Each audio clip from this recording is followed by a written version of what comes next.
তেতিয়া ধৰ্মৰাজ যুধিষ্ঠিৰে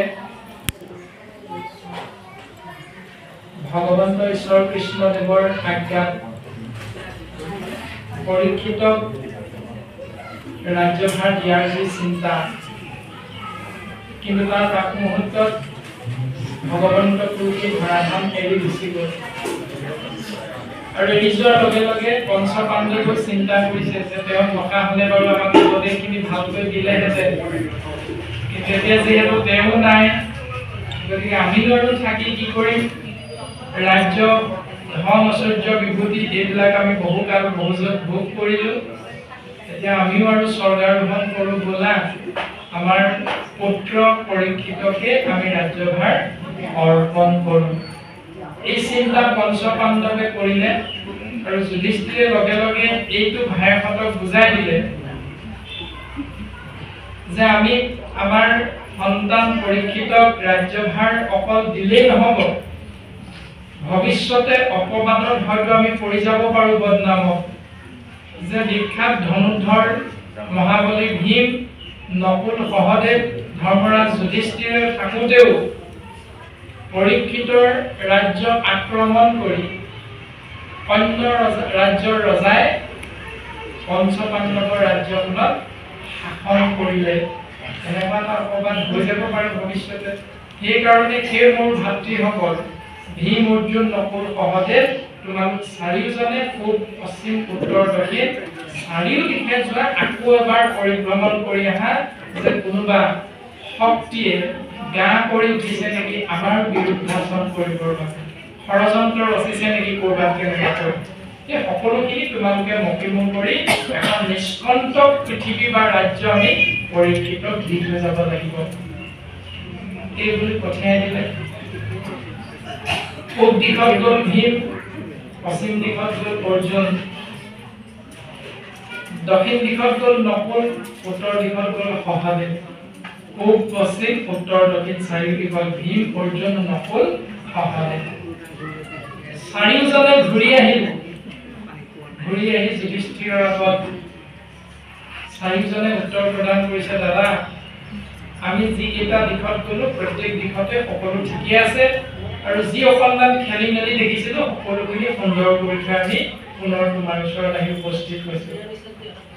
যুধিষ্ঠিৰ আনন্দিত হৈছে, কিন্তু তাৰ পাছতে চাৰিওজন ভায়েকে নিজৰ নিজৰ অভিজ্ঞতা নিজে নিজে বুজি নোপোৱা এটা এটা কথা যুধিষ্ঠিৰক সুধিলে যে দাদা, ভীমে কৈছে যে দাদা মই পূব দিশত যাওঁতে সকলো ঠিকেই দেখিলো, কিন্তু এটা আচৰিত দৃশ্য দেখা পালো যিটো অৰ্থটো মই বুজি নাপালো দাদা।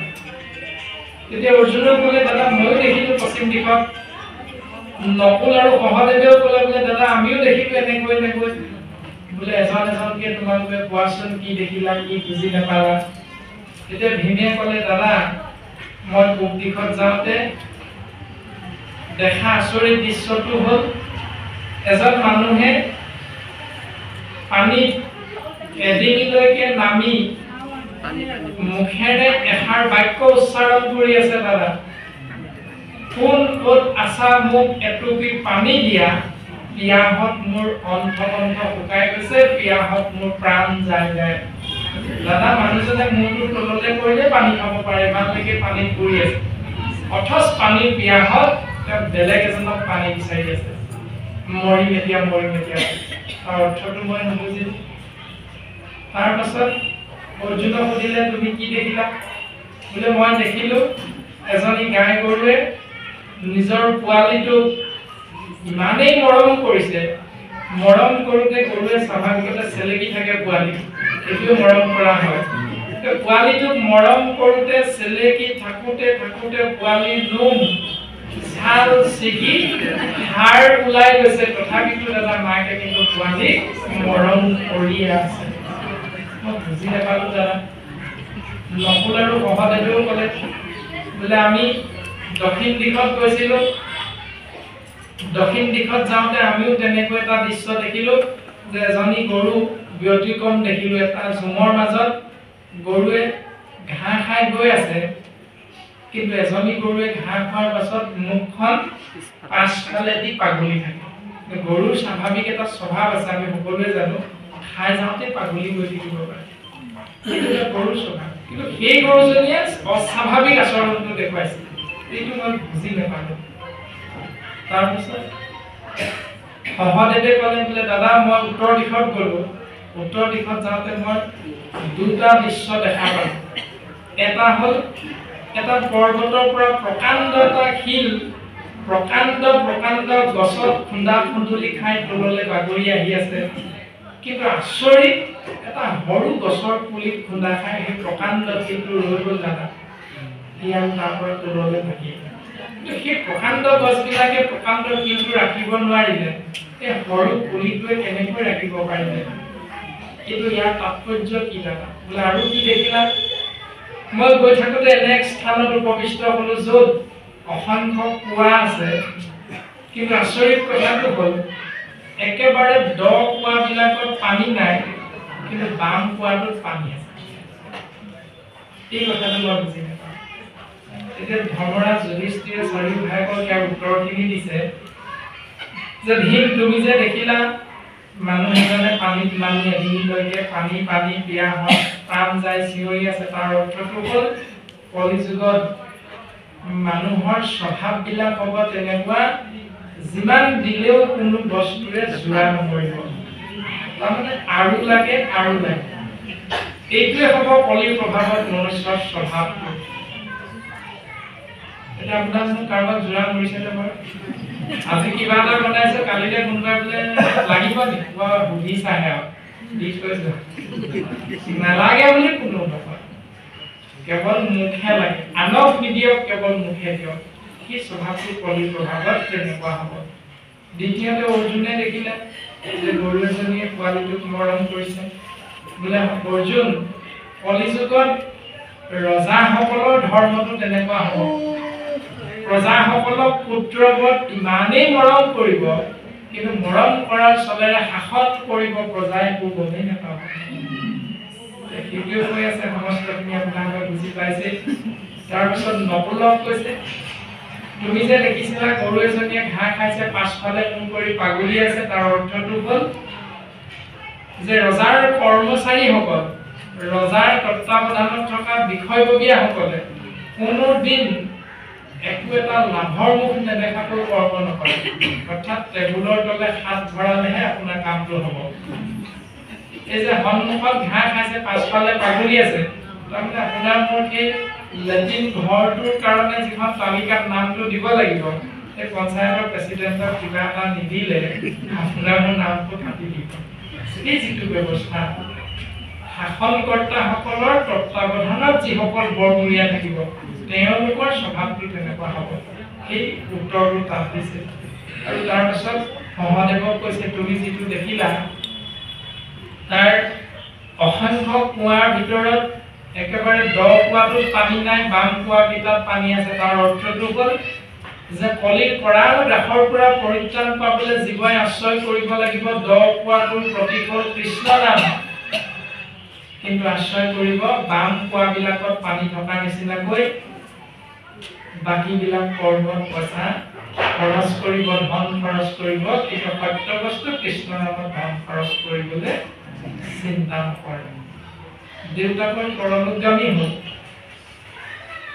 পৰলোকগামী হোৱাৰ লগে লগে দধি দুগ্ধ ঘৃত মধুৰে কৰ্মটো কৰিলে, আকৌ সেই ঈশ্বৰ সেৱাটো একেবাৰে এবছৰৰ মূৰতহে কৰিব 10-15 জন ভকত মানে। কিন্তু ছোৱালীজনী বিয়া দিবলৈ হ'লে 10 লাখ 20 লাখ টকা আপোনাৰ আপুনি খৰচ কৰিব। যিটো সত্য আৰু যিটো অসত্য তাৰ প্ৰমাণটো শাস্ত্ৰই দিছে। ধন জন পুত্ৰ ভাৰ্যা সকলো অসাৰ বুলি কৈছে, এইবিলাক সাৰ নহয়, সাৰ হ'ল কেৱল কৃষ্ণ নাম। আজি নিচিনাকৈ গুৰু গৃহত সেৱা কৰিবলৈ আমি সদায় আহিব নোৱাৰো, সেইকাৰণে গৃহৰ মধ্যে সৰুকৈ হ'লেও মণিকূট ভাগ নিৰ্মাণ কৰি আসন প্ৰতিষ্ঠা কৰি তাত গুৰু সেৱা নিজেও কৰি, বাপজনেও কৰিব, আইগৰাকীও কৰিব, সন্তানকো শিকাম আমি গুৰু সেৱা কৰা নিয়মটো, ভকত সেৱা কৰা নিয়মটো, কাৰণ ভকত সেৱাৰ মাধ্যমেৰেহে জীৱৰ পৰম কল্যাণ হ'ব।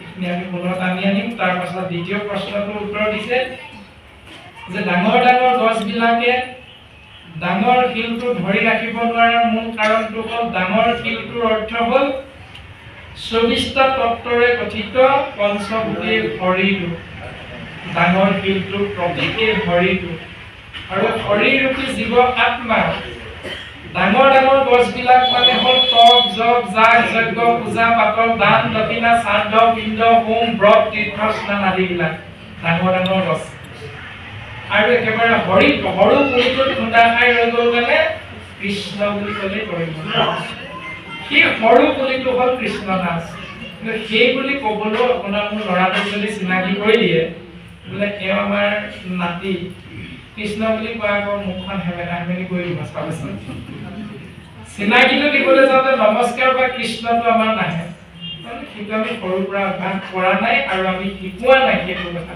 সেইকাৰণে আমাক মণিকূট ভাগ প্ৰয়োজন এতিয়া শাস্ত্ৰত কৈছে বাপে বুলি আচৰণটো কেনেকুৱা হ'ব লাগিব সেই আচৰণৰ বিষয়বস্তুটোকে প্ৰকাশ কৰা হৈছে দেৱতু তীৰ্থতু কৰি ভকতে কেবৰ ভকত ভজিলে গুচয় কৰ্মজৰ